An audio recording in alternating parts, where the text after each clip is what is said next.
Kami mengucap syukur di pagi hari ini. Terima kasih buat kemurahan-Mu. Terima kasih buat kebaikan-Mu yang luar biasa yang Tuhan curahkan atas hidup kami. Bila mana kami bisa ada sampai hari ini, itu semua karena kebaikan-Mu Bapa. Tuhan, Kau berkati ibadah kami di pagi hari ini Tuhan. Datanglah kerajaan-Mu dan jadilah kehendak-Mu Bapa di tempat ini, di ibadah kami seperti di surga. Terima kasih Bapa. Inilah doa kami mengucap syukur. Haleluya. Amin. Terima kasih Bapa. Sebab oleh karena kemurahan-Mu Tuhan, kami bisa ada sampai saat ini. Karena kemurahan Tuhan, ku ada sampai hari ini. Oleh karena kebaikan Tuhan, janji-Mu terjadi bagiku. Oleh karena kemurahan, oleh karena kemurahan Tuhan, ku ada sampai hari ini.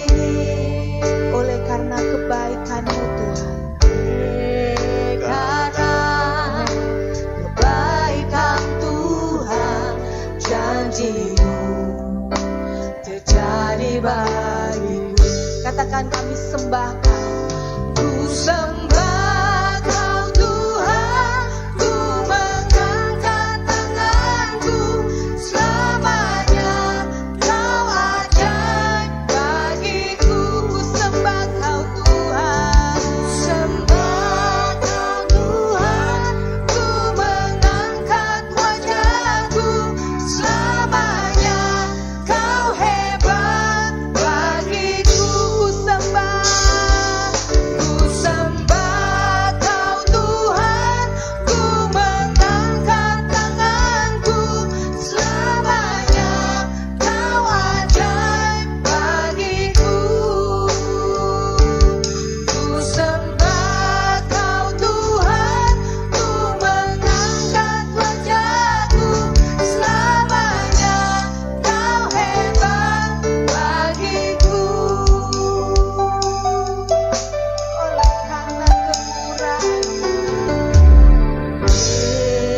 karena kemurahan Tuhan, ku ada sampai hari ini. Oleh karena kebaikan-Mu Tuhan,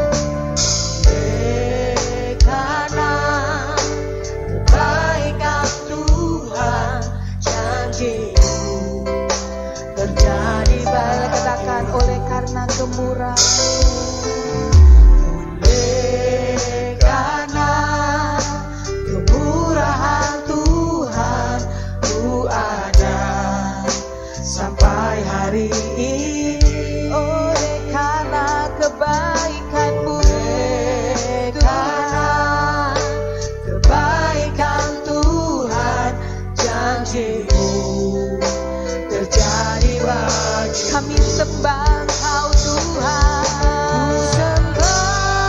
kami sembah Kau Bapa, sebab Engkau-lah segala yang dalam kehidupan kami.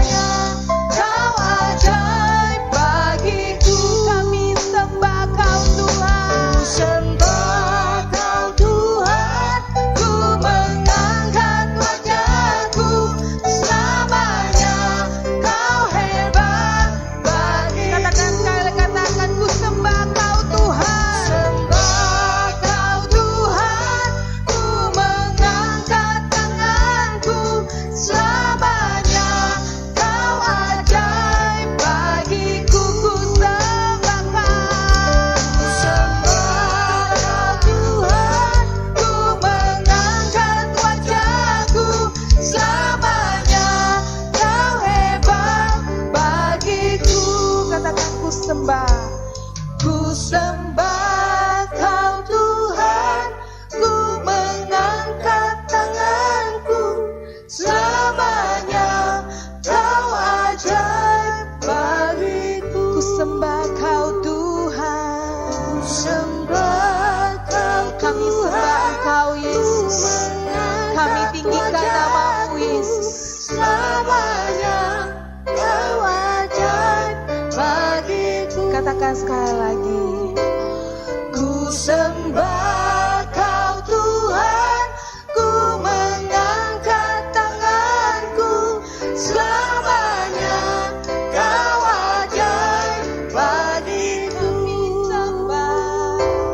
Ku sembah Kau Tuhan, ku mengangkat wajahku. Selamanya Kau hebat Katakan bagiku. selamanya Kau hebat dalam hidup kami. Selamanya Kau hebat bagiku. Selamanya Kau hebat. Selamanya Kau hebat bagiku. Mari Bapak Ibu yang di rumah, pagi ini kita sembah Dia. Pagi ini kita muliakan Dia.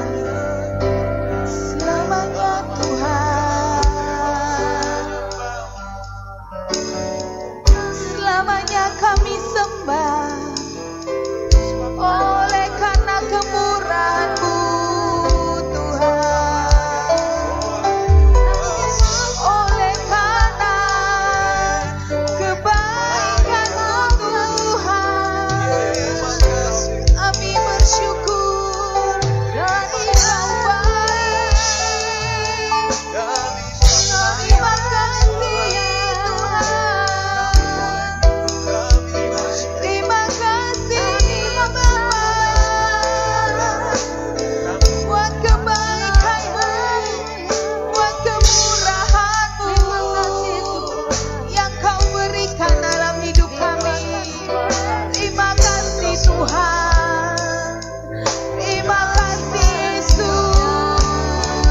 Kami bersyukur, kami bersyukur Tuhan, sebab Engkau baik dalam hidup kami, sebab Engkau Allah yang luar biasa dalam setiap hidup kami.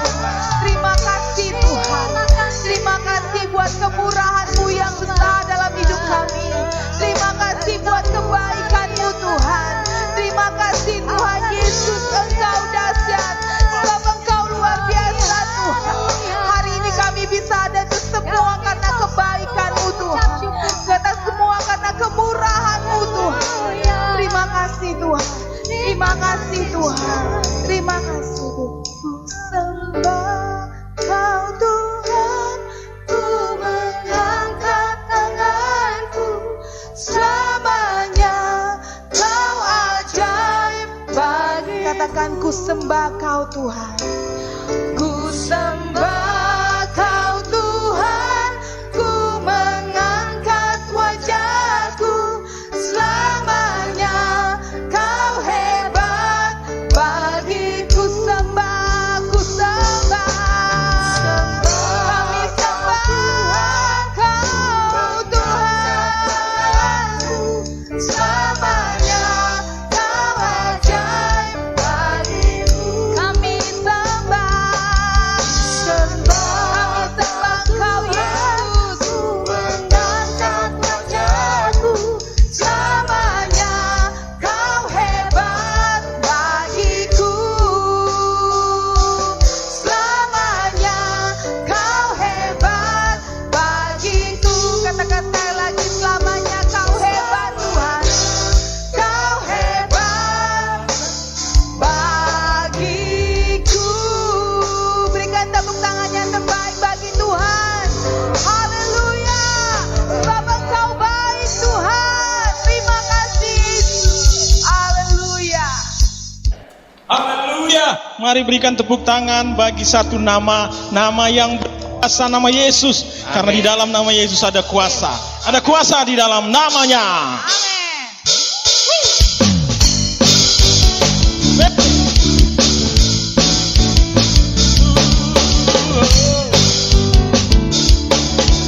Katakan Namanya Tuhan, menara yang benteng.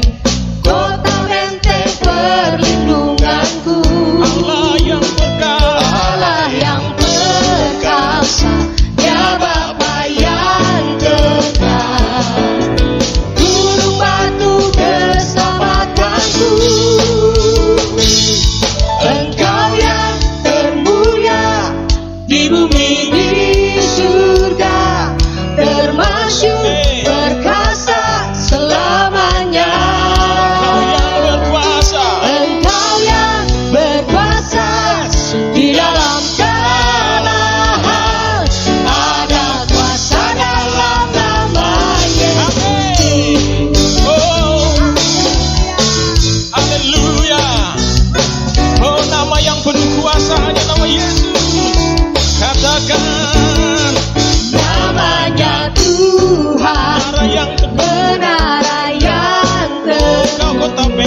satu nama di bumi dan di surga yang layak ditinggikan. Dia adalah nama Yesus, nama yang berkuasa. Amin. Nama di atas segala nama. Oh, nama itu yang membebaskanku. Nama yang telah membebaskanku. Segala kuasa tunduk pada nama itu. Yesus Tuhan segala Tuhan. Mari lebih katakan. Nama di atas segala nama. Oh, nama yang Nama yang membebaskanku. telah membebaskanku. Segala kuasa tunduk pada nama itu. Yesus Raja segala raja. Engkau yang berkuasa, Engkau yang termulia di bumi di surga, termasyhur berkuasa selamanya. Engkau yang Engkau yang berkuasa di dalam segala hal. Ada kuasa dalam nama Yesusku. Engkau yang termulia di bumi di surga, termasyhur berkuasa selamanya. Engkau yang berkuasa di dalam segala hal. Ada kuasa dalam nama Yesusku. Ada kuasa. Ada kuasa dalam nama Yesus. Katakan ada kuasa. Ada kuasa dalam nama Yesusku. Berikan tepuk tangan bagi Tuhan kita. Nama yang penuh kuasa.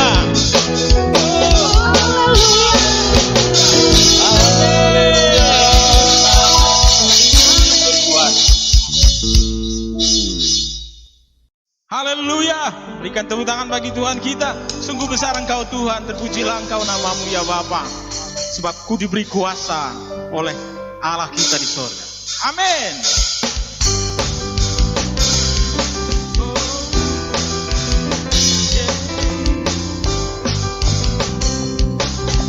Yes Lord. Katakan. Ku diberi kuasa dan Raja mulia, menaklukkan musuh di bawah kakiku. Ku pakai kuasa. Pakai kuasa dan Raja mulia. Bila Allah ada bersamaku, siapa jadi lawanku? Sungguh besar Kau Tuhanku, Engkau perisai hidupku. Ku berdiri dengan iman, imanalah Yesus Tuhan. Kau yang Kau memberi kebenaran, ku bersorak. bersorak merayakan.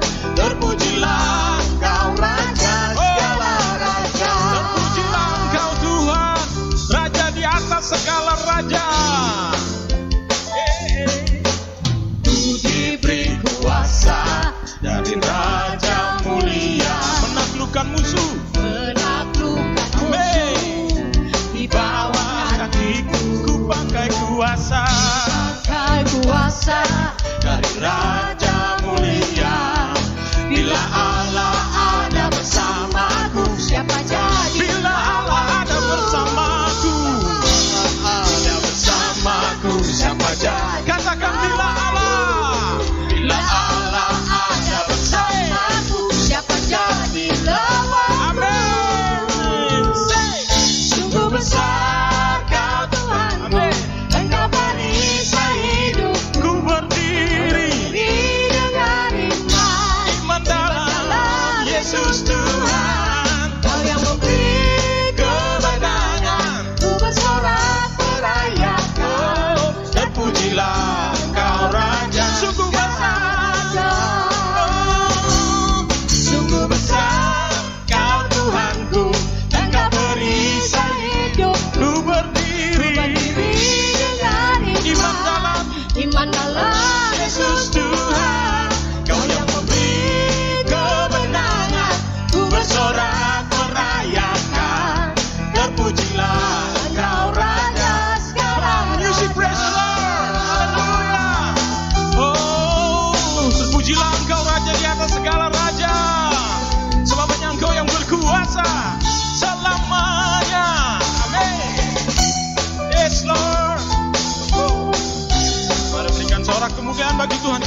berdiri dengan iman, iman dalam Yesus Tuhan. Kau yang Memberi kemenangan, bersorak merayakan. terpujilah Engkau Raja segala Puji raja. Tuhan, terpujilah. Terpujilah Engkau Raja segala raja. Katakan, oh, terpujilah. Engkau Raja segala raja. Haleluya, Kau Raja segala raja. Amin. Haleluya, berikan kemuliaan bagi sorak-sorai bagi Tuhan kita. Amin.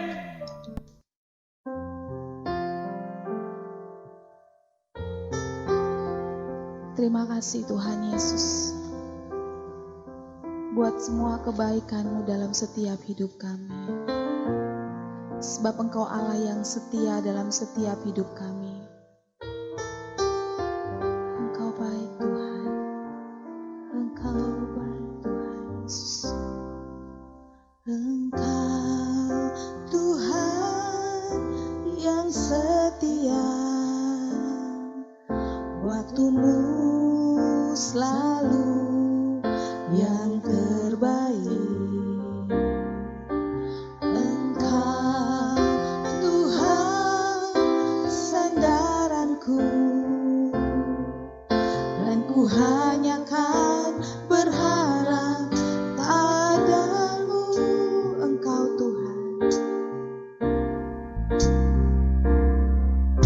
Engkau Tuhan yang setia, waktu-Mu yang selalu yang terbaik dalam hidup kami. Selalu yang terbaik. Engkau Tuhan sandaranku, dan ku hanya kan berharap padamu. Katakan satu-satunya yang kami andalkan. Satu-satunya yang andalkan. Kaulah satu-satunya yang kami percaya Tuhan. Satunya yang percaya. Engkau sumber kekuatan, sumber pengharapan, sumber kedamaian. Katakan satu-satunya yang kami andalkan. Satunya yang andalkan. Terima kasih Tuhan. Satunya yang kami percaya padamu. Engkau Tuhan memberkati, Tuhan penyembuhku, Tuhan pemulihku. Engkau baik Tuhan. Engkau Tuhan yang setia, waktu-Mu selalu yang terbaik Tuhan. Selalu yang terbaik. Engkau Tuhan, Tuhan sandaranku, dan ku hanya kan berharap padamu. Mari Bapak Ibu yang ada di rumah, kita angkat pujian dari awal. Satu-satunya yang ku andalkan, satu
mengandalkan Engkau dalam hidup kami, Tuhan. Kami hanya berharap hanya kepadamu, Tuhan Yesus. Engkau sumber kekuatan kami, Tuhan. Sumber pengharapan, haleluya. Sumber kedamaian, satu-satunya Tuhan. Satu-satunya yang andalkan, satu-satunya yang ku percaya.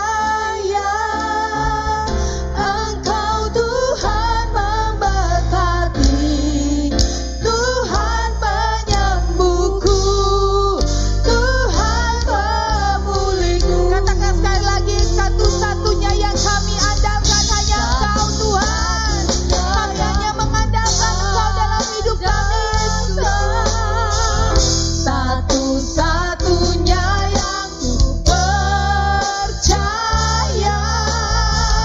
Engkau sumber kekuatan, sumber pengharapan, sumber kedamaian. Satu-satunya yang kami andalkan Engkau, Tuhan. Satu-satunya yang ku percaya, Engkau Tuhan memberkati, Tuhan penyembuhku, Tuhan pemulih. Katakan, Engkau Tuhan memberkati kami semua. Engkau Tuhan memberkati, Tuhan penyembuhku, Tuhan pemulih. Katakan, Engkau Tuhan memberkati, Engkau Tuhan memberkati, Tuhan penyembuhku, Tuhan pemulihku. Haleluya. Engkau Tuhan yang kami andalkan, Tuhan. Engkau Tuhan yang kami percaya. Engkau Tuhan yang kami banggakan dalam hidup kami. Engkau Tuhan yang memberkati kami. Engkau Tuhan yang menyembuhkan kami. Engkau Tuhan yang memulihkan keadaan kami. Terima kasih Tuhan. Terima kasih Yesus. Haleluya. Sebab Engkau baik, Tuhan. Terima kasih Tuhan Yesus. Shalom Bapak Ibu, apa kabar semua? Mari saja kita berdoa sebelum kita mendengarkan firman Tuhan. Mari kita berdoa. Tuhan Yesus, kami bersyukur untuk hari ini di mana kami bisa mendengarkan firman-Mu. Kami berdoa biarlah Tuhan memberkati kami. Sebelum kami mendengarkan firman Tuhan ini, Tuhan mengurapi kami. Tuhan memberikan kami telinga seorang murid, kepekaan sehingga kami bisa menangkap apa maksud Tuhan di dalam semua pesan-pesan Tuhan yang disampaikan pada hari ini. Kami berdoa minta Roh Kudus memberikan kami kewahyuan, memberikan kami pencerahan sehingga kami bisa menangkap kehendak Tuhan bagi hidup kami. Kami juga berdoa, kami buka hati kami supaya kami meresponi semua firman Tuhan dengan baik dan benar. Urapi kami semua, di dalam nama Tuhan Yesus kami berdoa. Haleluya. Amin. Apa kabar kita semua yang ada di rumah? Saya percaya kita semua dalam keadaan baik-baik. Hari ini kita akan belajar satu hal, yaitu bagaimana kita menghadapi kesulitan hidup ini dan kita keluar sebagai pemenang. Kita perlu tahu bahwa kehidupan setiap orang tidak terlepas dari apa yang namanya masalah. Masalah merupakan hal yang pasti yang dialami oleh setiap manusia tanpa memandang gender, suku bangsa, status sosial, kaya atau miskin maupun tingkat pendidikan. Berhasil tidaknya seorang dalam menghadapi masalah sangat tergantung pada responnya terhadap masalah tersebut. Dan dampak yang dihasilkan itu tergantung pada respon tersebut. Bisa negatif ataupun positif. Masalah dapat membuat seseorang menjadi kuat, menjadi tegar, menjadi kokoh, menjadi orang yang bijaksana, yang dewasa. Tetapi masalah pun juga bisa membuat orang menjadi lemah, rapuh, jadi orang yang keras hati, yang mudah kepahitan, maupun hidup dalam kebencian.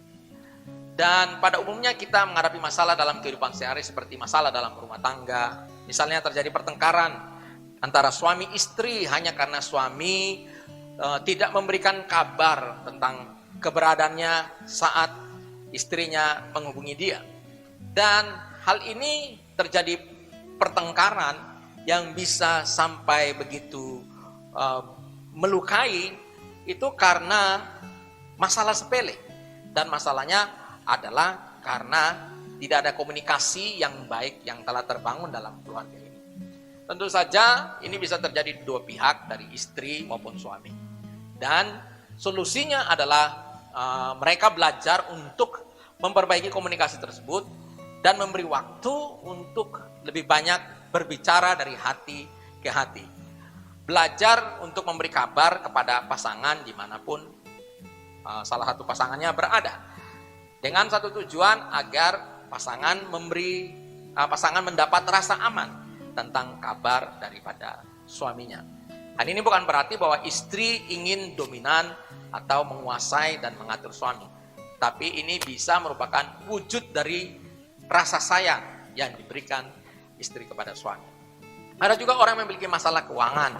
Biasanya akarnya adalah sifat dan kebiasaan yang boros, ingin bermewah-mewah, tidak suka menabung, gonta-ganti HP, ada uang selalu dihabiskan tanpa berpikir panjang. Uang digunakan untuk membeli hal-hal yang tidak penting, membeli rokok, membeli miras, maupun hal-hal yang tidak perlu. Jika seseorang suka menabung dan memiliki prinsip hidup tidak bermewah-mewah dan memiliki pengelolaan keuangan yang baik, ya, artinya tidak lebih besar pasak daripada tiang, artinya pengeluarannya tidak lebih besar daripada pendapatan. Pasti tidak akan masalah dalam keuangan. Tetapi ada juga orang yang mengalami masalah dalam emosi jiwa, yang seringkali berpengaruh kepada masalah kesehatan. Orang yang biasanya dendam, benci, menyimpan kemarahan, sakit hati, adalah orang-orang yang akan mengalami masalah di dalam juga kesehatan. Sebab apa yang terjadi dalam emosi dan pikiran akan mempengaruhi kesehatan tubuh. Jika emosi seseorang sehat, maka tubuhnya pun akan sehat. Sementara itu ada orang memiliki masalah juga dalam pekerjaan, bagaimana mempertahankan dan mengembangkan usaha dalam situasi seperti saat ini, itu tentu saja tidak mudah. Di samping itu mereka juga harus menghadapi persaingan yang kadang-kadang ya itu merupakan persaingan yang tidak sehat, dan bagaimana dia melewati hal-hal tersebut dan pekerjaannya terus bisa berjalan dengan baik dan menghasilkan keuntungan seperti yang dia inginkan. Sementara dari sifatnya masalah itu adalah memiliki dua sifat. Masalah itu ada yang sifatnya sementara dan masalah ada juga yang sifatnya kekal. Masalah yang sifatnya sementara itu berkaitan dengan urusan manusia di muka bumi ini, seperti masalah makan minum, masalah rumah, masalah pekerjaan, masalah pendidikan, dan lain sebagainya. Sedangkan masalah yang sifatnya kekal yaitu berbicara tentang keberadaan kita di dalam kekekalan nanti. Ketika kita mati, apakah kita akan berada bersama Tuhan atau terpisah dari Tuhan? Apakah kita ada di sorga atau ada di neraka? Pada umumnya, orang hanya memperhatikan hal-hal yang sementara dan mengabaikan hal-hal yang kekal. Mereka tidak serius memperhatikan urusannya dengan Tuhan. Nah, setiap orang Kristen harus memberi perhatian bagi hal-hal kekekalan ini.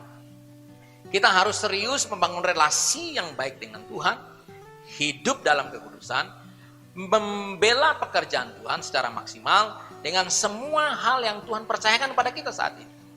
Jangan mengatasi masalah yang sifatnya sementara dengan solusi yang berdampak sampai kepada kekekalan. Dan ada dua hal yang tidak boleh kita ambil dalam kehidupan ini dalam menyelesaikan masalah yang sementara itu. Yaitu ketika kita menyelesaikan masalah kita tidak boleh meninggalkan iman kita demi menyelesaikan masalah kita. Dan kemudian kita tidak boleh mengambil tindakan bunuh diri dalam menghadapi situasi atau masalah yang kita sedang hadapi. Jangan karena masalah ekonomi Anda menjual iman Anda karena hal tersebut. Jangan demi sebuah jabatan atau cinta Anda meninggalkan iman. Jangan membuat keputusan untuk bunuh diri karena masalah ekonomi ataupun masalah keluarga. Secara umum ada 3 penyebab masalah. Antara lain, masalah disebabkan oleh kesalahan, seperti salah pilih jodoh, salah jalan, salah memilih pekerjaan, dan lain sebagainya. Yang kedua, penyebab dari masalah adalah karena dosa. Karena dosa yang dilakukan, maka Allah mendisiplinkan seorang. Kemudian, masalah yang ketiga, penyebabnya karena ini adalah ujian dari Tuhan. Hal ini pasti dialami setiap orang yang ingin bertumbuh di dalam Tuhan, seperti Ayub, Abraham, Yusuf, dan banyak tokoh yang lainnya mengalami ujian dari Tuhan. Ada masalah yang dapat prediksi dan ada masalah yang tidak dapat diprediksi. Jika seorang memiliki pola makan yang tidak sehat, maka dapat diprediksi bahwa ia akan mengalami masalah di dalam kesehatannya. Jika seseorang bermalas-malasan dalam hidupnya, maka dapat diprediksi bahwa dia akan menghadapi masalah kemiskinan. Tetapi ada pun masalah yang tidak dapat diprediksi, masalah yang berada di luar kendali kita, masalah yang tidak dapat kita kontrol. Seperti misalnya terjadi bencana alam, terjadi wabah penyakit, maupun kecelakaan adalah hal-hal yang terjadi di luar kendali kita. Setiap orang seharusnya mempersiapkan diri dalam menghadapi masalah agar tidak kewalahan ketika masalah itu datang. Nah, hidup ini yang kita jalani hari-hari ini tidak selalu berjalan sesuai dengan keinginan kita. Persoalan dalam hidup seringkali terjadi di luar dugaan kita. Bagaimana jika kita menghadapi atau mengalami masalah-masalah yang tidak terduga tersebut? Mengalami masalah-masalah yang di luar kendali kita? Bagaimana jika kita menghadapi situasi-situasi ekstrim di dalam kehidupan ini? Bagaimana jika kita sudah berusaha hidup benar, hidup baik, hidup suci, hidup saleh, tetapi tiba-tiba muncul masalah yang berat dalam kehidupan kita? Bagaimana jika seorang istri telah berusaha menjadi istri yang baik, istri yang saleh, istri yang tunduk kepada suami, tetapi tiba-tiba dia mengetahui bahwa suaminya berselingkuh? Bagaimana jika pasangan Anda tiba-tiba mengalami penyakit kronis, atau tiba-tiba suami Anda yang sehat-sehat tiba-tiba dipanggil oleh Tuhan? Ini adalah masalah-masalah yang terjadi di luar kendali kita. Bagaimana jika kita juga melakukan kebenaran, kita melakukan pekerjaan kita dengan baik, tetapi kita mengalami penderitaan atau mengalami masalah akibat kebenaran yang kita lakukan tersebut? Bagaimana jika Anda adalah seorang yang jujur dalam bekerja, tetapi dikucilkan atau dipindahkan ke bagian yang lain yang tidak enak? Karena Anda tidak mau kompromi dengan pimpinan Anda yang mengajak Anda untuk melakukan kecurangan. Bagaimana jika Anda memiliki kehidupan yang pas-pasan? Bagaimana Anda bisa mencukupkan segala kebutuhan hidup Anda sehari-hari dalam keadaan pas-pasan? Satu hari Yohanes Pembaptis sedang membaptis orang, lalu datanglah beberapa orang prajurit dan menanyakan kepada dia apa yang harus mereka lakukan. Lalu Yohanes menjawab mereka, cukupkanlah dirimu dengan apa yang ada padamu. Hal ini berarti bahwa kesulitan atau masalah yang dihadapi oleh mereka tidak boleh menjadi alasan bagi mereka untuk berbuat dosa. Ada orang yang mengambil jalan pintas untuk memenuhi kebutuhannya yang mendesak, seperti mencuri, korupsi, dan lain sebagainya. Bagaimana jika kita mengalami penderitaan, kesulitan, kesesakan yang tidak harus kita tanggung? Bagaimanakah kita bisa menang di dalam penderitaan tersebut?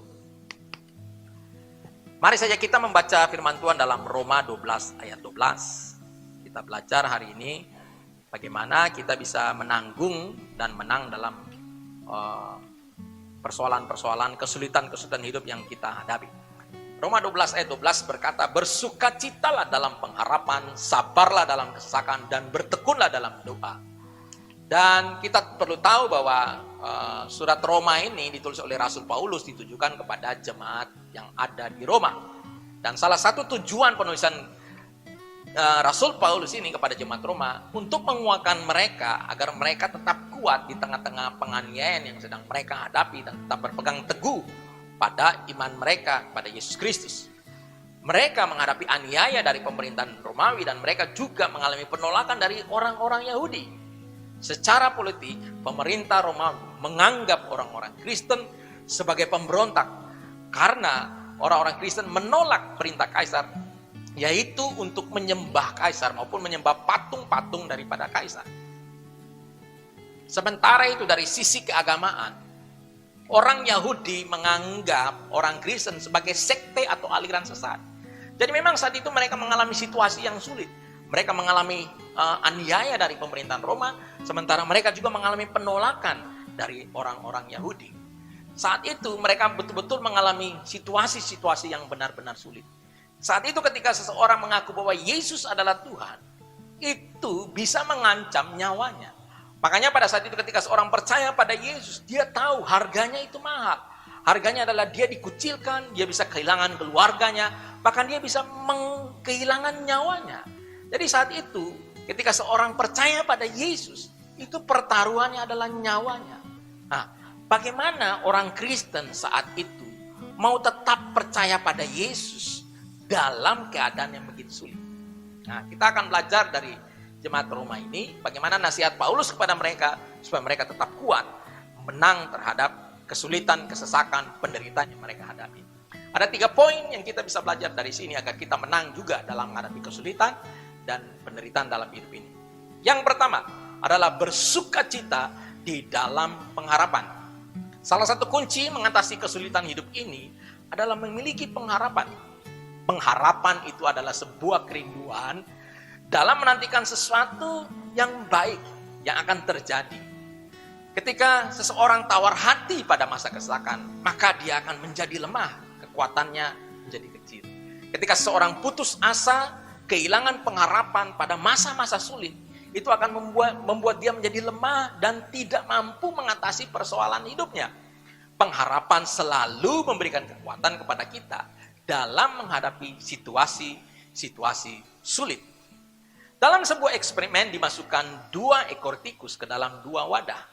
Tikus yang pertama dimasukkan ke dalam wadah yang berisi air, tetapi kemudian di atasnya ditutup. Sehingga tikus tersebut tidak dapat melihat apapun dan dia berada di dalam kegelapan. Sedangkan tikus yang kedua dimasukkan ke dalam wadah yang kedua, yang sama persis dengan tikus yang pertama, ditaruh tutup di atasnya, hanya pada tutup tersebut diberi sebuah lubang. Apa yang terjadi kepada kedua tikus tersebut? Tikus dalam wadah yang pertama hanya mampu bertahan beberapa saat saja dan akhirnya mati tenggelam. Sedangkan tikus yang kedua mampu bertahan berjam-jam baru kemudian mati. Apa yang membuat tikus kedua ini mampu bertahan berjam-jam? Jawabannya karena ada lubang kecil pada tutupnya. Lubang tersebut memberikan tikus ini sebuah pengharapan bahwa ia bisa keluar melalui lubang tersebut. Dari eksperimen ini dapat disimpulkan bahwa pengharapan dapat memberikan kekuatan dan daya juang atau daya tahan terhadap seekor tikus. Jika seekor tikus mampu bertahan dalam menghadapi masalahnya, apalagi dengan manusia, tentu saja manusia akan mampu juga menyelesaikan masalahnya. Sesulit apapun situasi atau masalah yang Anda hadapi saat ini, janganlah pernah kehilangan pengharapan. Pengharapan memberikan kekuatan kepada kita ketika kita lemah.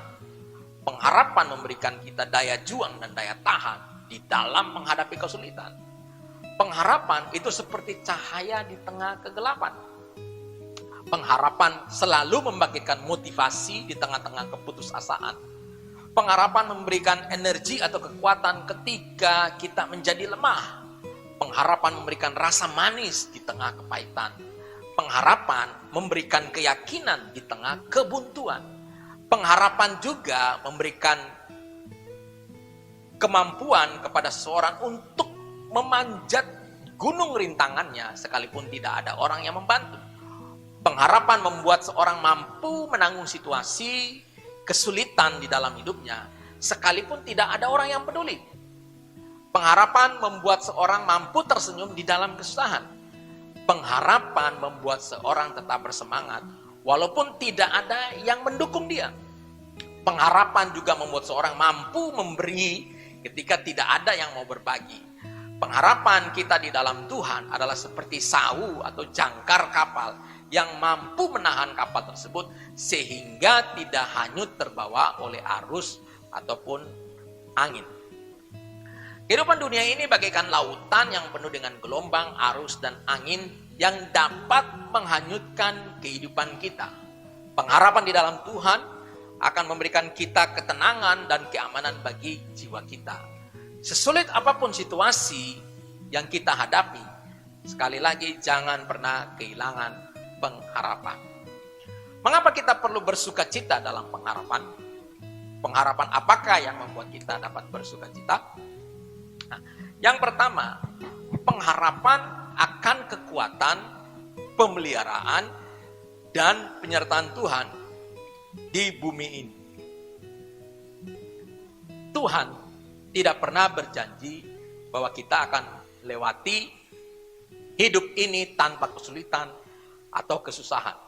Tetapi Dia berjanji akan memberikan kekuatan dan penyertaan bagi kita sebagai anak-anaknya. Dan kita harus memiliki keyakinan bahwa Allah tidak akan pernah meninggalkan kita, bahkan dalam situasi yang paling sulit. Bahwa Tuhan ada bersama kita di dalam situasi gelap sekalipun. Kehadiran dan penyertaan Tuhan ini memberikan jaminan bahwa Dia menolong, Dia juga memelihara kita, Dia juga memberikan perlindungan, kekuatan, penghiburan, dan memberikan jalan keluar kepada orang-orang yang berharap dan bersandar padanya. Ada sebuah kesaksian tentang seorang tukang parkir di sebuah kota. Pada masa mudanya, bapak ini sempat mengalami kesulitan hidup, mengalami stres dalam hidupnya, dan dia sempat menjadi orang yang sakit jiwa. Dan dia dirawat dan kemudian didoakan, pada akhirnya ia sembuh. Dan hidup normal seperti biasa. Kemudian bapak ini menikah dan memutuskan kembali untuk berada di kota asalnya. Pada saat dia pulang kota asalnya bersama dengan istrinya, mereka hidup pas-pasan. Karena tidak punya begitu banyak keahlian, bapak ini bekerja apa saja demi mendapatkan uang untuk membiayai kehidupan keluarga. Dan keluarga ini mempunyai 4 orang anak. Bapak ini akhirnya mendapat pekerjaan tetap, yaitu menjadi seorang tukang parkir di sebuah jalan di kota tersebut. Sedangkan istrinya itu menjual makanan kecil di samping sebuah sekolah dan melakukan pekerjaan serabutan lainnya. Mereka seringkali mengalami kekurangan di dalam memenuhi kebutuhan anak-anaknya. Seringkali mereka tidak punya makan. Mereka berada dalam keadaan kekurangan. Dan seringkali bapak ini mendorong anak-anaknya untuk selalu berdoa dan berharap kepada Tuhan. Sementara itu bapak ini juga adalah seorang penginjil yang memberitakan Injil kepada orang-orang dan mendoakan orang-orang, terutama orang-orang yang sakit jiwa seperti yang dia pernah alami. Tentu saja ketika dia dalam pelayanan, dia tidak mendapatkan uang dari pelayanan tersebut.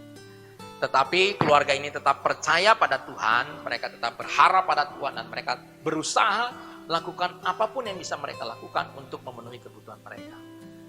Dan luar biasa, 2 orang anak dari bapak ini itu masuk sekolah Akademi Militer Angkatan Laut di Surabaya.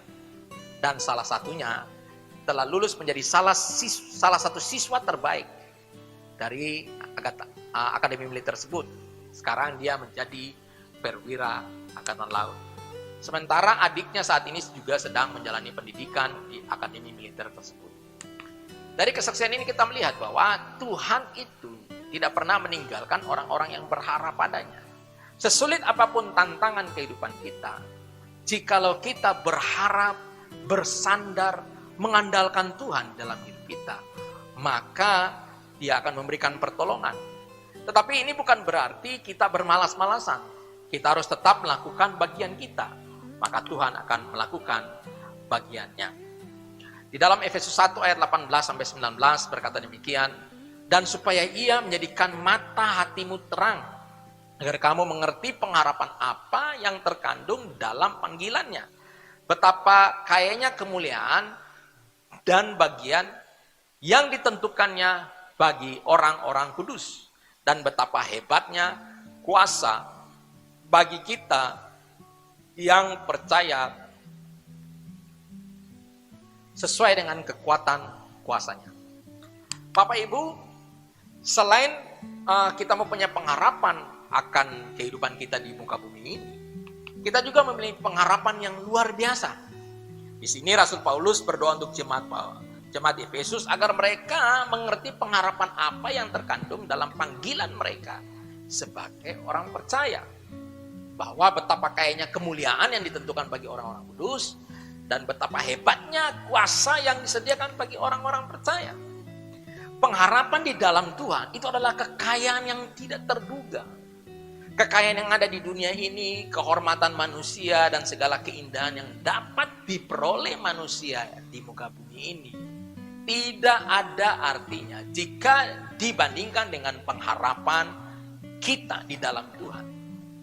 Orang-orang percaya yang benar-benar memahami, menghayati pengharapan ini pasti memiliki hati yang sangat kuat dalam menghadapi segala persoalan di muka bumi ini.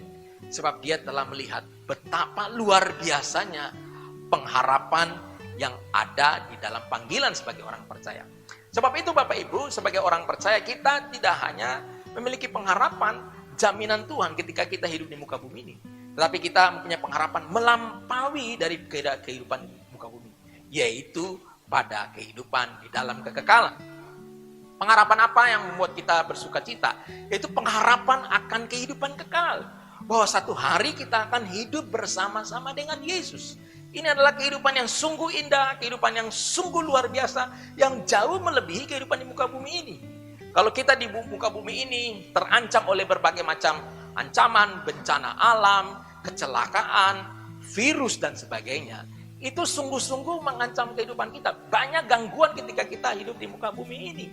Ya, kita memiliki tubuh yang juga memiliki keterbatasan, ya, yang sakit-sakitan. Tetapi ketika kita berada dalam kehidupan kekekalan, kita akan terbebas dari segala situasi seperti itu. Tidak ada air mata di sana. Yang ada adalah kebahagiaan, kedamaian bersama dengan Tuhan. Karena itu, orang Kristen harus memiliki pengharapan akan kehidupan yang kekal ini. Selain itu, saudara, kita juga sebagai orang Kristen harus memiliki pengharapan akan kedatangan Yesus yang kedua kali. Kenapa ini sangat penting?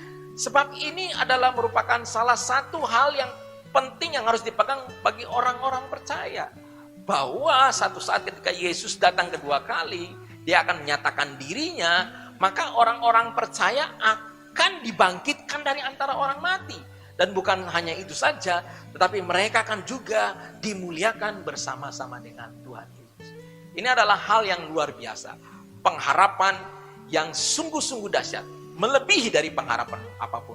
Ketika Yesus datang kedua kali, saya kasih tahu itu adalah situasi yang terindah, situasi yang luar biasa, di mana semua kita yang percaya kepadanya akan dibangkitkan dari antara orang mati dan kita akan dimuliakan bersama Yesus. Ini situasi atau pengharapan kita yang sungguh-sungguh indah, yang jauh melebihi keadaan apapun. Hal yang kedua, bagaimana supaya kita tetap bisa menang dalam kesesakan, dalam masalah kita. Yaitu kita harus sabar di dalam kesesakan. Kesesakan adalah penderitaan, kesulitan, tekanan, situasi yang tidak menyenangkan dalam hidup ini. Penderitaan yang kita alami itu bisa karena kesalahan atau dosa. Hal ini harus benar-benar kita selesaikan dengan pertobatan yang sungguh-sungguh. Kalau masalah yang ditimbulkan karena kesalahan atau dosa, maka kita perlu bertobat. Misalnya, ada orang yang menderita masuk penjara karena korupsi. Ini dia benar harus bertobat. Atau karena mencuri. Ada keluarga yang hancur karena ada perselingkuhan atau perzinahan. Ini harus diselesaikan dengan pertobatan. Ada orang yang salah mengelola keuangan sehingga dia mengalami kesulitan di dalam keuangan. Ini harus diselesaikan dengan pertobatan. Sementara itu ada orang mengalami kecelakaan karena membawa kendaraan dalam keadaan mabuk. Ini adalah masalah-masalah yang ditimbulkan karena kesalahan dan dosa. Dan solusinya adalah bertobat. Kesesakan atau penderitaan yang dimaksud Tuhan, ya, bagi kita sebagai orang Kristen adalah penderitaan yang kita alami karena ketaatan kita kepada Tuhan, karena ketaatan kita kepada kehendak Tuhan, karena kita mengasihi Tuhan, dan karena iman kita kepada Tuhan. Seperti contoh dialami oleh jemaat mula-mula. Mereka mempertaruhkan nyawa mereka demi iman mereka kepada Tuhan. Pengakuan mereka bahwa Yesus adalah Tuhan itu mengandung risiko bahkan sampai kepada kehilangan nyawa mereka. Contoh di Alkitab penderitaan yang dialami Ayub. Ayub adalah orang yang hidup saleh, hidup taat, hidup setia, hidup benar di hadapan Allah. Dan Ayub mengalami penderitaan sebagai ujian dalam hidupnya. Satu hari hidup Ayub itu mengalami bencana di mana seluruh anak-anaknya meninggal dan seluruh harta bendanya lenyap dalam waktu satu hari. Dan hal ini diizinkan Tuhan adalah untuk menguji atau membuktikan kesalehan, ketaatan dan kesetiaan Ayub bukan didasarkan pada berkat-berkat Allah. Tetapi iblis, ya, di lain pihak meyakini bahwa Ayub mengikuti Allah, dia setia kepada Allah, dia hidup saleh, dia taat kepada Allah karena berkat-berkat Tuhan. Dan pada akhirnya kita tahu bahwa Ayub menunjukkan bahwa dia mengasihi Allah bukan karena pemberian atau berkat-berkat Allah. Bahkan Ayub mengasihi Allah melebihi berkat-berkat atau pemberiannya. Bapak Ibu yang Tuhan Yesus kasihi, penderitaan yang dialami oleh orang Kristen haruslah berhubungan karena ketaatan yang kepada Tuhan. Kita belajar dari contoh Ayub tadi bahwa Ayub ikut Tuhan bukan karena berkat-berkatnya. Pada umumnya hari-hari ini orang datang cari Tuhan, anak-anak menginginkan berkat-berkatnya, bukan menginginkan pribadinya Tuhan. Ketika mereka menghadapi masalah, ketika mereka mengalami masalah keuangan, masalah yang lain, maka kasih mereka kepada Tuhan pun berkurang. Nah, kita harus belajar dari Ayub, bahwa Ayub mengasihi Tuhan, Ayub hidup saleh, hidup benar, taat pada Tuhan, bukan karena berkat-berkat Tuhan, tetapi karena pribadi Tuhan itu sendiri. Jadi penderitaan yang dialami orang Kristen itu adalah harga yang harus dibayar dalam mengikuti Kristus. Ya, Tuhan Yesus adalah orang yang baik, lembut hati, orang yang sempurna, tidak melakukan dosa apapun. Tetapi dalam kehidupannya, Tuhan Yesus sendiri mengalami banyak kesulitan, bahkan penderitaan. Dan kita tahu penderitaan yang dialami Yesus, puncaknya adalah ketika dia disalib. Nah, setiap orang yang mau mengikuti Yesus harus memikul salib dan menyangkal diri. Artinya, setiap hari kita memikul kematian kita. Ya, bahwa hidup kita bukan lagi untuk diri sendiri, tetapi hidup untuk Kristus. Dan karena dunia telah menolak Yesus, maka kita pun akan mengalami penolakan dari dunia ini. Kita akan dicela, bahkan kita pun menderita karena kita mengikut Yesus. Kita dikucilkan atau bahkan difitnah segala hal-hal yang jahat. Sebab itu, sebagai orang Kristen, kita tidak boleh menderita karena dosa dan kesalahan kita. Tetapi kalau karena kita menderita karena kita hidup taat pada Tuhan, kita hidup dalam kebenaran, maka kita tidak perlu takut tentang hal apapun. Mengapa kita harus sabar dalam penderitaan? Roma 5 ayat 1-5 berkata demikian. Sebab itu kita yang dibenarkan karena iman, kita hidup dalam damai sejahtera dengan Allah oleh karena Tuhan kita Yesus Kristus. Oleh Dia kita juga dapat beroleh jalan masuk oleh iman kepada kasih karunia. Di dalam kasih karunia ini kita berdiri dan bermegah di dalam pengharapan akan menerima kemuliaan Allah. Dan bukan hanya itu saja, kita malah bermegah juga dalam kesengsaraan kita. Karena kita tahu bahwa kesengsaraan itu menimbulkan ketekunan, ketekunan menimbulkan tahan uji, dan tahan uji menimbulkan pengharapan. Dan pengharapan tidak mengecewakan Karena kasih Allah telah dicurahkan ke dalam hati kita oleh Roh Kudus yang telah dikaruniakan kepada kita. Dari ayat-ayat kita baca ini, karena kita dibenarkan oleh iman, kita memperoleh kasih karunia, maka kasih karunia itu akan membuat kita berdiri dan kita bermegah dalam pengharapan bahwa satu hari kita akan menerima kemuliaan bersama dengan Allah. Dan bukan hanya itu, kita juga didorong bahwa kita juga harus bermegah di dalam kesengsaraan kita. Ketika kita ada dalam masalah, dalam tekanan, dalam penderitaan, kita juga didorong supaya kita juga harus bermegah, kita harus bersuka cita sekalipun kita ada di dalam kesengsaraan. Mengapa demikian? Bahwa penderitaan masalah itu menimbulkan ketekunan. Ketika seorang meresponi masalah yang dihadapinya dengan respon yang benar, yaitu dia menganggap itu sebagai suatu sukacita, dia bermegah karena dia boleh mengalami hal itu. Bukan sebaliknya bersungut-sungut atau menyalahkan orang lain. Bahkan dia mau sabar di dalam menanggung segala penderitaan itu. Maka dia akan belajar beberapa hal. Yang pertama tadi dikatakan dia akan mengalami ketekunan. Nah, seringkali orang dalam masalah, maka dia akan bertekun. Bertekun cara apa? Cari Tuhan, bertekun berdoa, bertekun baca Alkitab, bertekun beribadah, dan bertekun melakukan hal-hal yang lain. Penderitaan seringkali mendorong orang untuk tekun. Dia tahu kesalahan-kesalahan dia dan dia meninggalkan kesalahan-kesalahan itu. Bukankah seringkali kita mengalami hal ini? Bahwa ketika kita dalam kesengsaraan, dalam penderitaan, kita belajar untuk tekun berdoa. Kita belajar untuk tekun mencari Tuhan. Selain itu, saudara, hal kedua yang dapat dipelajari oleh orang yang bersabar dalam penderitaan, yaitu dia akan mengalami tahan uji. Tahan uji sini adalah karakter yang teruji. Di mana lewat peristiwa-peristiwa tersebut, dia mengalami ujian terhadap karakternya. Sehingga makin lama dia memiliki karakter yang teruji. Ada seorang anak muda datang ke sebuah kota dan bekerja pada sebuah perusahaan. Dan anak muda ini sering dimarah-marah oleh bosnya ketika dia melakukan kesalahan. Bahkan dia dimaki-maki dengan kata-kata yang tidak pantas. Pada mulanya anak muda ini mengalami kepahitan akan hal itu. Tetapi lama-kelamaan dia menilai bahwa sebenarnya hal ini baik untuk dirinya. Lalu anak muda ini belajar perlahan-lahan dari bosnya. Dan dia menemukan banyak hal yang baik daripada kesulitan atau penderitaan yang dia alami karena bosnya selalu marah-marah sama dia.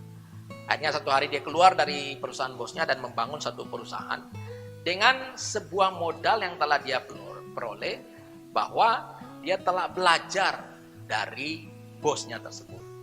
Dan lewat proses yang panjang, akhirnya dia mempunyai usaha yang berhasil di kota tersebut.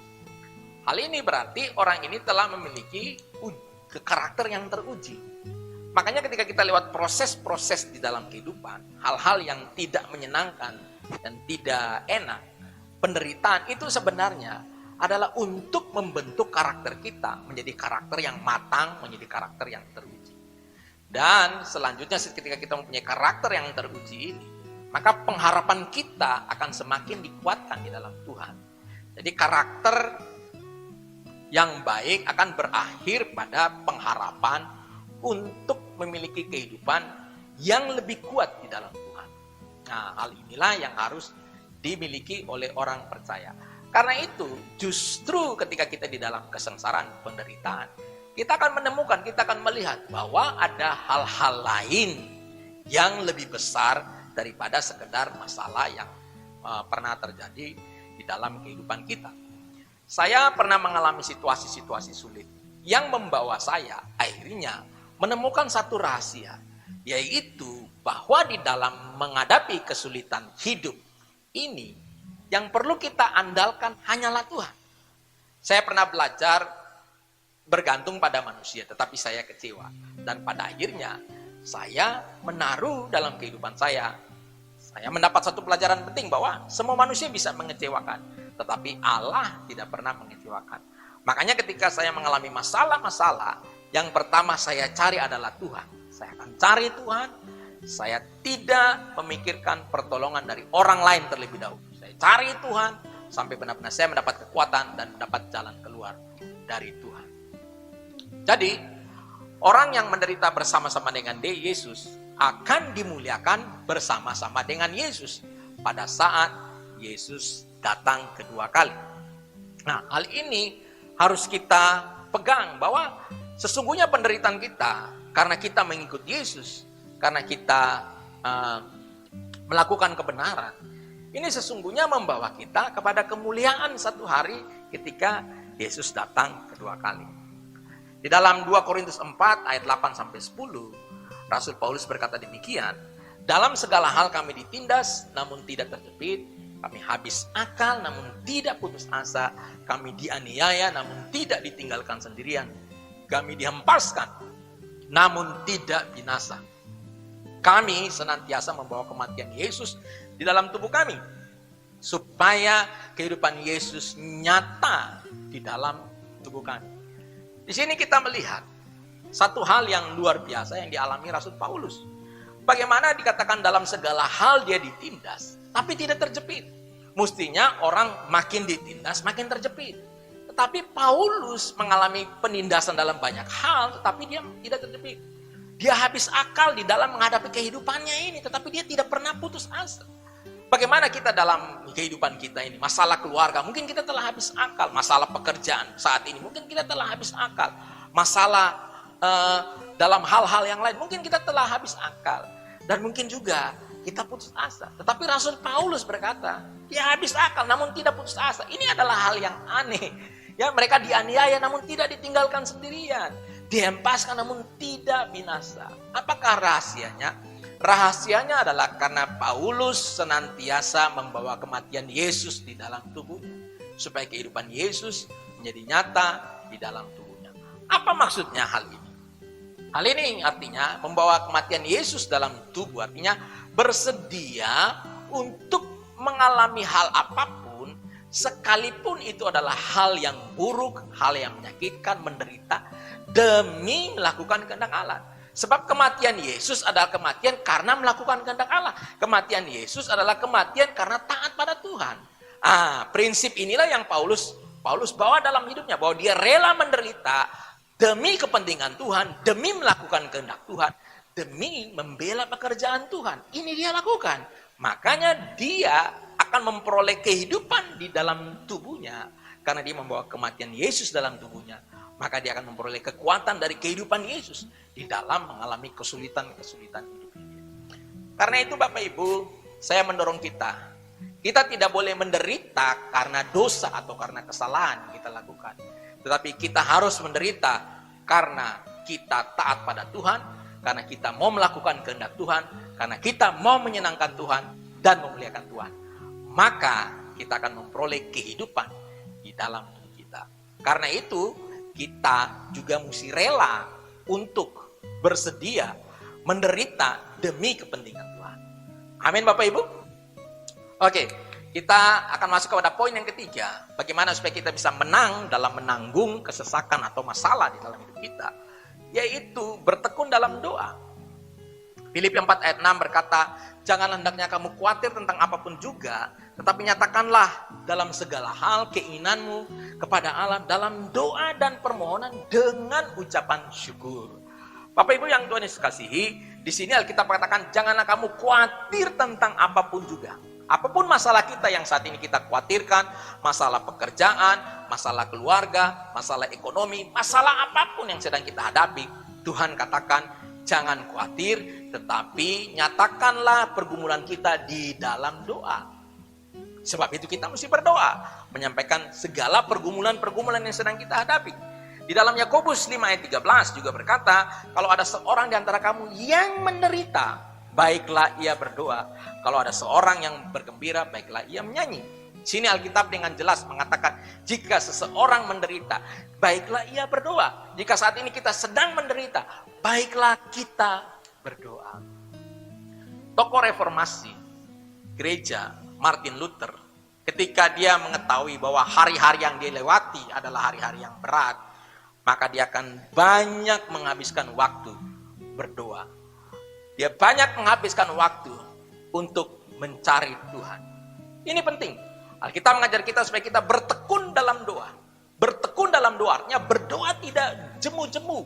Berdoa terus. Suka ataupun tidak suka, kita harus berdoa. Kehidupan inilah yang perlu kita bangun. Nah, ketika kita justru dalam kesesakan, kita perlu berdoa. Jangan kita tidak berdoa kalau saat kita dalam mengalami kesulitan, mengalami persoalan.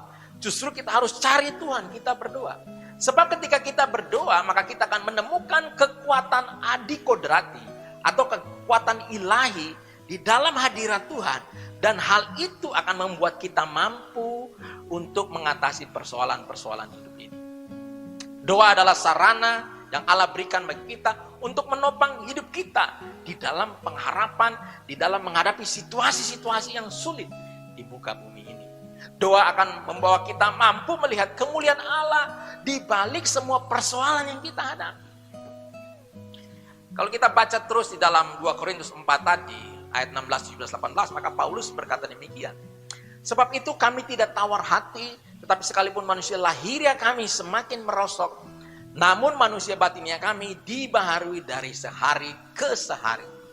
Sebab penderitaan yang ringan sekarang ini mengerjakan bagi kami kemuliaan kekal yang melebihi segala-galanya, jauh melebihi penderitaan kami. Sebab kami tidak memperhatikan yang kelihatan, melainkan yang tidak kelihatan. Karena yang kelihatan adalah sementara, sedangkan yang tak kelihatan adalah kekal. Di sini Rasul Paulus mengalami penderitaan yang begitu luar biasa, tetapi dia tidak tawar hati. Banyak orang menjadi tawar hati ketika dia mengalami persoalan yang tidak selesai-selesai. Persoalan yang semakin berat, persoalan yang semakin bertubi-tubi. Kenapa? Karena memang persoalan-persoalan datang, penderitaan-penderitaan datang itu selalu menyedot kekuatan kita, selalu menyedot energi, baik secara fisik, baik energi secara jasmani, energi dalam jiwa kita maupun roh kita. Sebab itu yang perlu kita lakukan adalah membaharui manusia batin kita, manusia rohani kita, bukan seminggu sekali, tetapi setiap hari. Karena masalah itu selalu menyedot energi kita. Makanya kita perlu diam di hadirat Tuhan supaya kita dibaharui. Kekuatan kita dipulihkan. Firman Tuhan berkata, orang-orang yang menanti-nantikan Tuhan akan mendapat kekuatan baru. Ya seperti burung Raja Wali yang terbang dengan kedua sayapnya. Mereka berjalan tidak merangkak menjadi lelah, mereka berlari dan tidak menjadi letih. Ini adalah janji Tuhan ketika kita menanti-nantikan Tuhan. Justru di tengah-tengah penderitaan, kita harus tekun berdoa. Di sini Rasul Paulus, dia tahu rahasia ini. Dia tahu bahwa setiap hari manusia rohaninya harus dibaharui. Makanya Bapak Ibu, mari kita cari Tuhan. Kita bertekun dalam doa. Dalam doa kita menemukan Tuhan. Sebab ketika kita dalam doa kita menemukan Tuhan, maka kita akan menemukan kekuatan adikodrati yang luar biasa, yang akan membuat kita mampu menghadapi persoalan yang begitu sulit, begitu rumit. Karena kekuatan itu dari Allah yang memberikan kita kemampuan sehingga kita mampu mengatasi segala persoalan. Selain itu, di balik masalah-masalah yang dihadapi, ketika seorang selalu dibaharui secara rohani, secara batin, maka dia akan mampu melihat bahwa ada kemuliaan di balik semua masalah itu. Bahkan Rasul Paulus dia berkata bahwa penderitaan ringan yang dia hadapi mengerjakan baginya kemuliaan kekal. Inilah yang mesti kita lihat, bahwa di balik semua persoalan ada kemuliaan Allah yang dia sediakan. Ketika Anda disakiti, sebenarnya Allah mau bentuk suatu karakter yang benar di dalam diri kita, yaitu karakter mengasihi, karakter mengampuni. Ketika Anda ditindas, ketika Anda mengalami tekanan, di sini diperlukan karakter ilahi yang harus muncul di dalam diri kita. Untuk kita belajar lebih sabar, kita belajar mengasihi, kita belajar mengandalkan Tuhan, kita belajar bergantung pada Tuhan. Seringkali kita yang suka sombong, ya, yang mengandalkan kekuatan sendiri, akan mengalami penderitaan. Sehingga kita sadar bahwa kita itu tidak ada apa-apanya. Justru bahagia sebagai orang Kristen mau dibentuk Tuhan, supaya sadar bahwa hidup ini adalah karena anugerah Tuhan, bahwa hidup ini kita bukan siapa-siapa, kita bukan apa-apa. Hidup ini kita harus menjadikan Tuhan dengan benar. Kita harus menempatkan Tuhan sebagai Allah yang benar. Kita harus memperlakukan Tuhan dengan benar di dalam hidup kita. Sebab itu, memang masalah-masalah dalam kehidupan ini selalu membawa kita mengalami hal-hal yang untuk supaya kita melihat hal-hal berkat yang ada di balik setiap masalah. Tetapi sayangnya ada banyak orang mengalami masalah tapi dia tidak bisa melihat rencana Tuhan, kemuliaan Tuhan di balik masalahnya itu. Sebab itu Bapak Ibu, dengan kita berdoa, dengan kita bertekun dalam doa, kita akan mampu melihat ada kemuliaan kekal di balik semua persoalan yang kita hadapi. Dan mari, doa itu memulihkan kekuatan rohani kita. Doa itu akan memampukan kita melihat hal-hal yang tidak kelihatan tadi, yaitu hal-hal yang kekal. Sebab yang kelihatan adalah sementara dan tidak kelihatan adalah kekal. Karena itu, apapun persoalan yang kita hadapi saat ini, jangan menyerah. Cari Tuhan, berlutut di hadapannya, berdoa. Suka ataupun tidak suka, kita harus belajar berdoa, duduk di bawah kaki Tuhan. Puji Tuhan Bapak Ibu, dengan demikian kita dapat menyimpulkan bahwa bagaimana kita dapat menang dalam menanggung setiap kesesakan penderitaan di dalam kita. Kuncinya ada 3. Yang pertama, bersukacita di dalam pengharapan. Yang kedua, sabarlah dalam kesesakan. Dan yang ketiga, bertekunlah dalam doa. Dan saya percaya Anda pun yang menonton atau menyaksikan ibadah ini pun saat ini sedang berada dalam masalah-masalah yang rumit, yang Anda tidak tahu harus membuat keputusan apa, yang Anda tidak tahu jalan apa yang harus Anda hadapi. Yang mungkin saat ini Anda telah mengalami putus asa, dan mungkin saat ini Anda telah membuat keputusan untuk mengakhiri hidup Anda, atau mengambil keputusan-keputusan yang tidak tepat, mengambil jalan pintas untuk menyelesaikan masalah Anda. Tapi marilah tetap percaya pada Tuhan, tetap bersukacita dalam pengharapan kita, bahwa pengharapan kita itu tidak mengecewakan, dan tetaplah sabar dalam kesesakan, dan tetaplah bertekun dalam doa. Saya mau berdoa bagi Bapak Ibu yang saat ini mengalami tekanan-tekanan hidup, mengalami kesulitan hidup, dan ingin supaya lewat semuanya itu Bapak Ibu mau tetap setia pada Tuhan, mau tetap percaya pada Tuhan, bahkan terus bertumbuh di dalam kehidupan kerohanian kita. Mari kita berdoa. Bagi Bapak Ibu doakan bisa taruh tangan kanan di dalam. Mari kita berdoa. Bapak, kami bersyukur hari ini, terima kasih untuk firman-Mu yang kami dengar. Firman-Mu ini mengingatkan kami, firman-Mu ini menegur kami, firman-Mu ini menguatkan kami. Kami berdoa saat ini bagi kami yang mengalami masalah, mengalami persoalan di dalam hidup kami, yang membuat kami terpuruk, yang membuat kami kelelahan, yang membuat kami lemah. Kami berdoa supaya Tuhan, mari biarlah kekuatan dari Tuhan turun dalam hidup kami, menguatkan kami, dan biarlah kami memperbaiki hidup kami. Kalau penderitaan yang kami hadapi, masalah yang kami hadapi adalah karena kesalahan-kesalahan dan dosa yang kami lakukan, Tuhan ampuni kami. Dan saatnya Tuhan, kami juga berdoa supaya Tuhan menolong kami, sehingga kami terus bertumbuh dalam segala hal yang kami hadapi saat ini, supaya kami bisa melihat rencana Tuhan di balik semuanya itu. Tuhan tolong kami, supaya kami tetap sabar di dalam kesesakan, dan kami bertekun dalam doa. Biarlah kami saat-saat ini mencari Tuhan, dan kami percaya ketika kami mencari Tuhan, maka kami akan menemukan kekuatan ilahi, kekuatan adi kodrati yang sanggup membuat kami menghadapi semua persoalan hidup kami. Terima kasih Tuhan Yesus. Berkati kami semua dimanapun kami berada. Tuhan, lindungi kami daripada segala mara bahaya, daripada wabah penyakit virus corona ini, maupun daripada segala kecelakaan, segala mara bahaya, maupun dari kebodohan kami sendiri dalam kami melakukan hal-hal yang tidak berkenan kepada Tuhan. Tuhan juga tolong kami, lindungi kami daripada segala kuasa-kuasa kegelapan. Terima kasih Tuhan. Kami juga saat ini berdoa memberkati pemerintah kami, supaya Tuhan memberikan kekuatan, hikmat kepada mereka dalam menyelesaikan masalah ini. Kami berdoa untuk orang-orang yang mengambil keuntungan di balik semua persoalan yang sedang dihadapi. Supaya mereka juga bertobat dan mereka mau menyadari dan bergandengan tangan dalam memerangi pandemi virus corona ini. Kami berdoa Tuhan berkati Bapak Presiden dengan seluruh jajaran menteri, anggota DPR, anggota MPR, sampai kepada Bupati Wali Kota, sampai RT RW, supaya kami semua bergandengan tangan di dalam menyelesaikan masalah ini. Terima kasih Tuhan, kami juga berdoa untuk petugas medis, dokter, dan juga perawat, dan juga sebuah fasilitas kesehatan yang ada.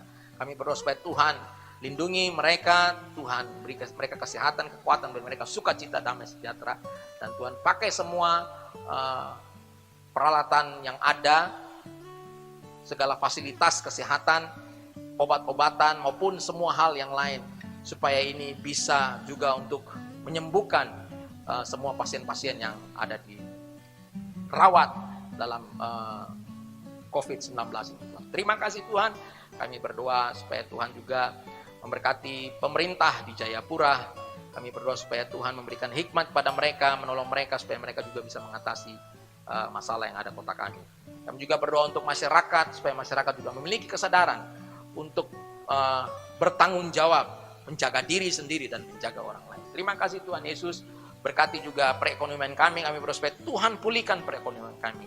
Tuhan lindungi kota kami, lindungi bangsa kami daripada segala hal-hal yang jahat, segala chaos, segala hal-hal yang berada di luar kendali kami. Tuhan berkati aparat keamanan kami, kepolisian maupun TNI, supaya Tuhan menolong kami supaya kami bisa menjaga keamanan di bangsa ini Tuhan. Terima kasih Tuhan Yesus. Kami juga berdoa bagi setiap jemaat-Mu Tuhan, setiap kami yang menyaksikan tayangan ini, biarlah Tuhan memberkati kami, Tuhan melindungi kami daripada segala hal-hal yang jahat. Terima kasih Tuhan Yesus, apapun yang saat ini sedang kami alami, biarlah kami bisa melihat rencana Tuhan di balik semua yang kami alami saat ini. Terima kasih Bapa, kami juga berdoa untuk memberikan persembahan, biarlah Tuhan memberkati setiap kami yang memberi dan juga memberkati persembahan kami untuk digunakan bagi kemuliaan nama Tuhan. Terima kasih Bapa. Kami kembalikan segala pujian hormat hanya bagi Tuhan, dan pada akhirnya kami akan menutup ibadah ini. Sebelum kami menutup ibadah ini, kami mau menerima berkat daripada Tuhan. Mari angkat kedua tangan kita dan terimalah berkat dari Tuhan. Damai sejahtera dari Allah Bapa, kasih karunia dari Tuhan Yesus Kristus dalam persekutuan dengan kuat kuasa Roh Kudus menyertai kita semua hari ini sampai selama-lamanya. Dalam nama Tuhan Yesus Kristus kami berdoa. Haleluya. Amin. Puji Tuhan Bapak Ibu, dengan demikian berakhir pula ibadah kita di pagi ini, dan kita akan ketemu minggu depan di akun yang sama dan pada jam yang sama. Dan jangan lupa kita masih terus menjalani doa puasa kita sampai tanggal 21 nanti. Tuhan Yesus memberkati.